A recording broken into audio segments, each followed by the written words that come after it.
So, for teacher educators, what do you need? One of the quotes that came through, I don't know if there is a way to prepare teachers for a rural environment. Some are suited, some are not. They just come that way. You're just born that way. Can't do it. Can't do it in teacher education. Can't do it on the job. Either you are or you're not.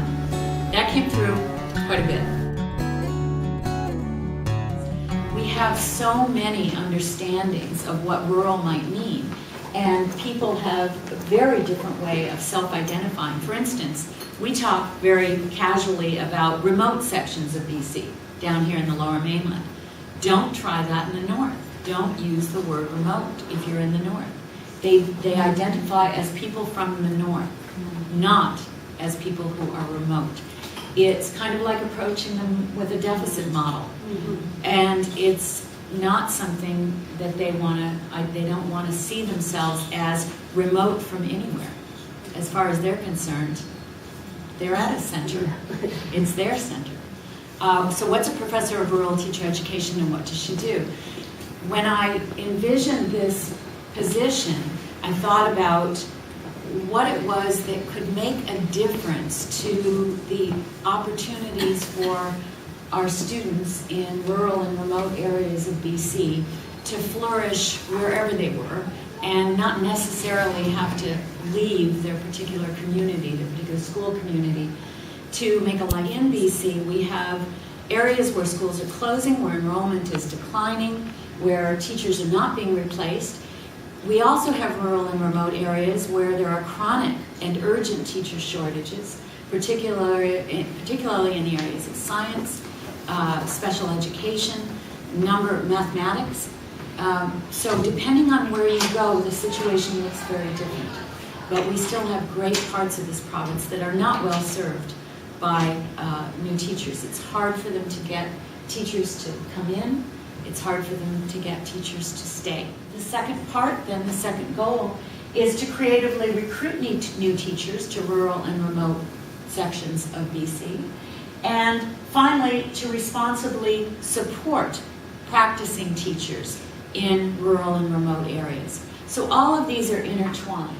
1 in 5 kids are, at this point in BC, in rural or rural fringe or right at the edge of little towns and villages, which may not be considered completely rural, but are those rural fringe. We have in this province 60 school districts with the last amalgamation, and 44 of them contain some rural areas, rural schools. Many of them contain 1- and 2-room schoolhouses still. My initial research questions were to try and figure out what does rural mean, what does remote mean, where are rural and remote schools in BC, what are they like, and what are the strengths and challenges found in rural school communities. The strengths of schools that were still being identified by rural educational leaders were overwhelmingly the ties to the community, their local place. None of these will be surprises to you. In most cases, small classes. But very often that was a mixed message because it was small classes spread over grade 1 to grade 4, for instance. So there may only be 11 children, but there's a great deal of curriculum to cover. Close-knit staff, that's very much a feature of small rural schools, although in some cases, in a 1-room schoolhouse, you might only have 1 teacher and an aide, or you might have 2 teachers in a 2-room schoolhouse. So yeah, they're going to depend on each other quite a bit, but there's not very many of them. The strengths of the school community, almost everyone, I think it was over 80%, said they identified as being resourceful, that they found materials and resources, they found ways to do things, they found ways to innovate, and they saw this as part of the rural experience. Family involvement. And I'll get to a little more of this in a minute. For most people, this was a real positive, that you had families coming into the schools, you had parent involvement, all the way up through, we find parental involvement in the Lower Mainland starts out pretty strong in schools, but by the time the kids get into secondary schools, the kids are on their own, and you don't see a lot of parental or family involvement in schools unless there's a particular set of problems. Whereas in the small schools and the rural schools, parents were still part of the picture and were still coming in and having active roles in the school all the way up through in these small community schools. The natural environment featured. About 70% of people talked about how they could go outside their door of their school and strap skis on. They could, or snowshoes, that they could take the kids on nature walks without a lot of rigmarole and bureaucracy, that they actually could do field trips locally, and it wasn't a big, as long as it wasn't a huge busing cost, it was easy to get kids out. So, and finally, connected to the local culture and the local history. If you look at all the layers of culture and history all over BC, and how many of these folks are living in villages that used to be towns where you had opera halls and you could get ice cream in 1895, and the train came through and there were saloons and brothels, and these were incredibly dynamic places in certain decades. And it's a very funny feeling to get into some of these villages and see these huge old opera houses that still are standing, and realize that these were towns that supported 1,000 people in mining and logging and the other resource-based industries. It's fascinating. And schools really take advantage of these local histories and spend a lot of time doing place-based history projects to supplement the curriculum.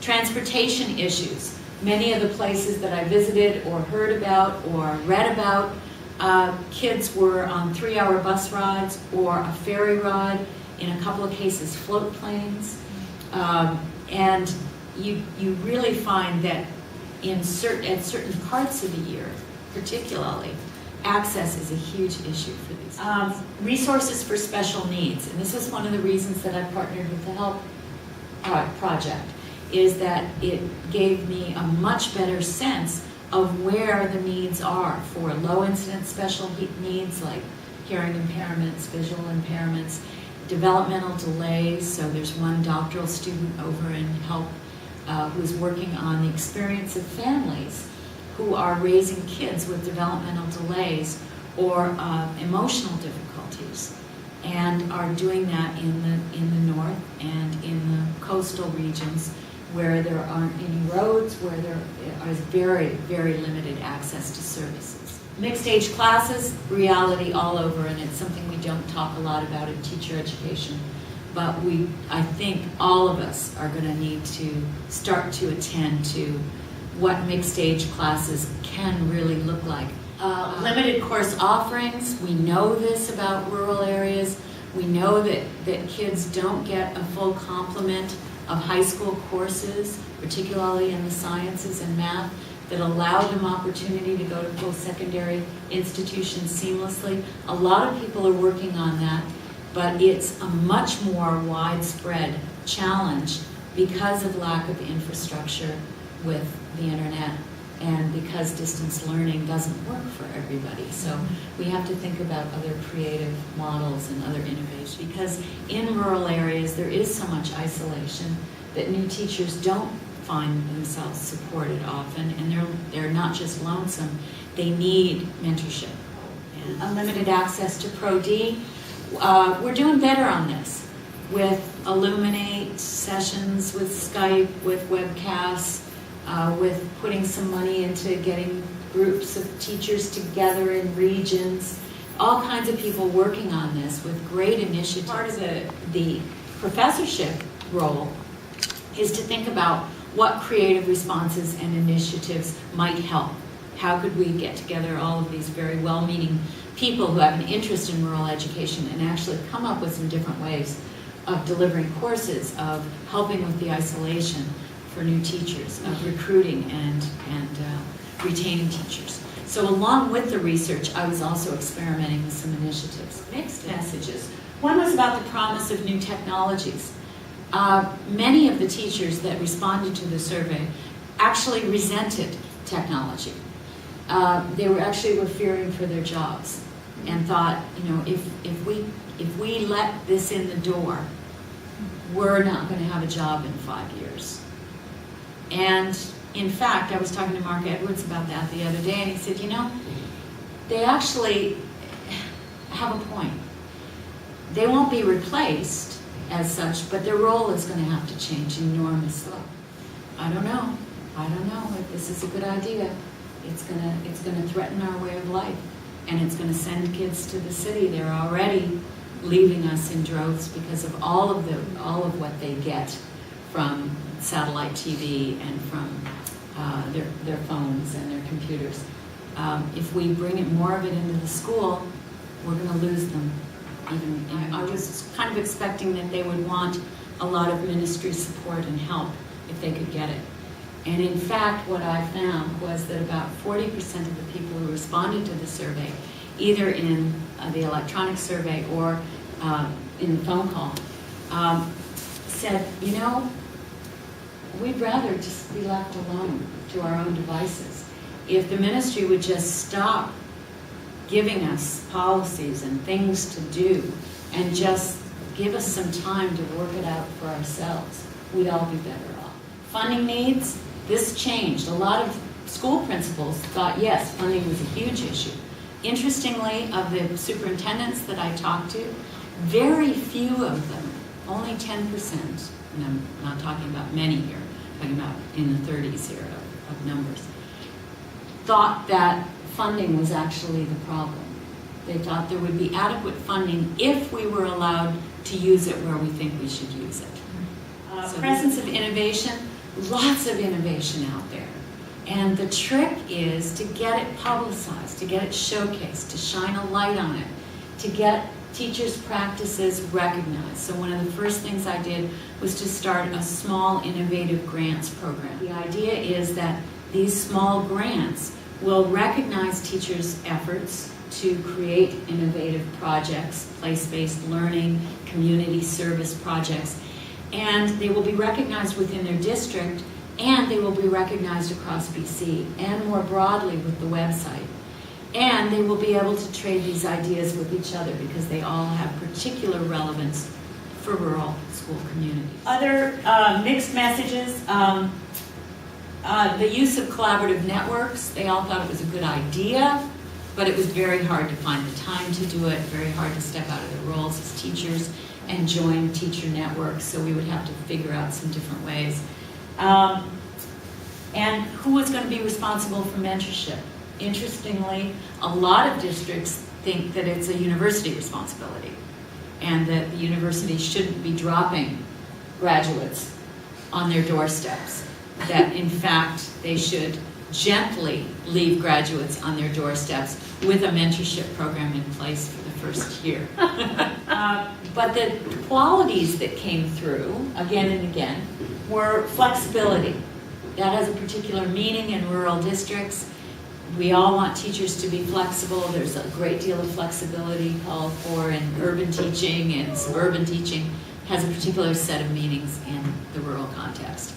Flexibility means you might be having to implement full-day kindergarten, a play-based kindergarten, in a classroom where you have grades 1 through 4 in an academic curriculum.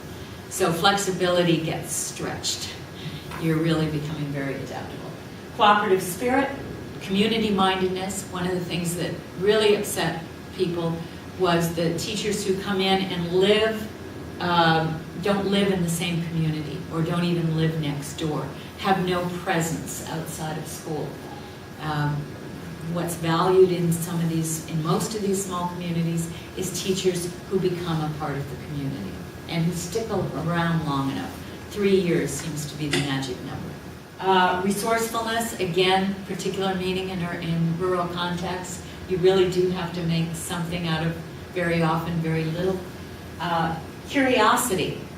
If you're not curious about that natural environment outside your door, about the wilderness that's right around, about the kinds of recreational pursuits you might be able to take up, if you're not curious about the history of the place, rural communities really don't want you there. They really want you open and wide awake to the possibilities that are there. So what are some recommendations to teacher educators? First of all, providing rural practicum opportunities for all students. This came out again and again in the research. And it comes out in the research internationally as well, that even if you never want to teach in a rural area, in an area outside of a city center or outside of a suburban context, it's a great experience for all teacher education students to have at least a few weeks in a rural setting. That what you are exposed to in terms of teacher-student relationships, what you're exposed to in terms of school-community relationships, what you seem to be able to pick up in terms of resourcefulness and resilience and independence, these are things that you can find in a couple of weeks of living in a teacherage doing the homestay. The research is overwhelming on this, that we really should be building it in to all of our programs. We should be developing courses on social and economic issues in rural content through, is that students who don't understand the realities of what goes on in rural BC, who have not heard about fetal alcohol syndrome, who have not seen reports and don't understand the history of relations with Aboriginal folks.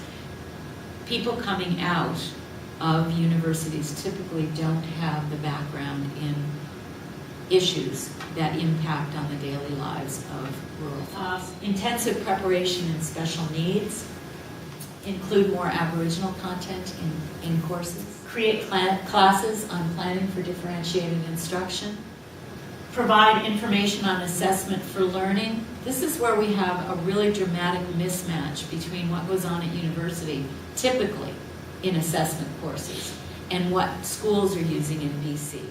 Pertinent digital technologies. Every school district in the rural area uses Moodle. They don't use WordPress, they don't use WebCT, they don't use the forms that we use at universities, including course material on sustainability and environmental education. Huge in rural areas because every rural community is developing a plan on sustainability in 4 areas: cultural sustainability, environmental sustainability, economic sustainability, and health sustainability. Trying to teach teacher candidates to specialize at more than one thing, because you get to a rural school and you're not going to be able to teach physics over and over and over again. You may not teach it once in 3 years. And finally, focusing on inquiry-based instruction. This is a huge theme in rural schools. Wanting curriculum to actually come from questions asked by the kids, questions brought in by the community, problems that are posed by the community context. So an inquiry-based instruction, which I think will be reflected in the new. As I was bringing in this research to look at, I was also going out with some outreach projects.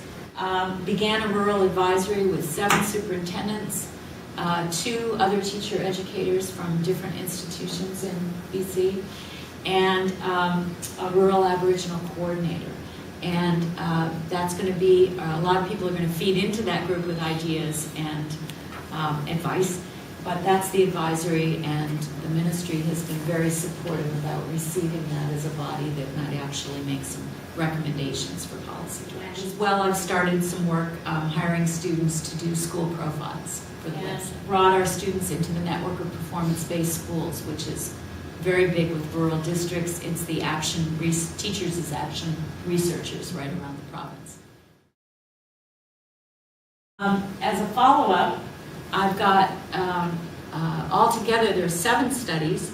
5 of them are ones that I'm involved with that came right out of the research. I've got a student in EDCP looking at music and art programs in rural BC, another one looking at low incidence special needs, visually impaired resources, another one hearing impaired. Christine's doing a literature review on early career mentorship from right around the world. Got students looking at various aspects of rural schooling and rural leadership. This was one of those paintings from Winlaw, but one of my favorites. That's Frog Peak over there.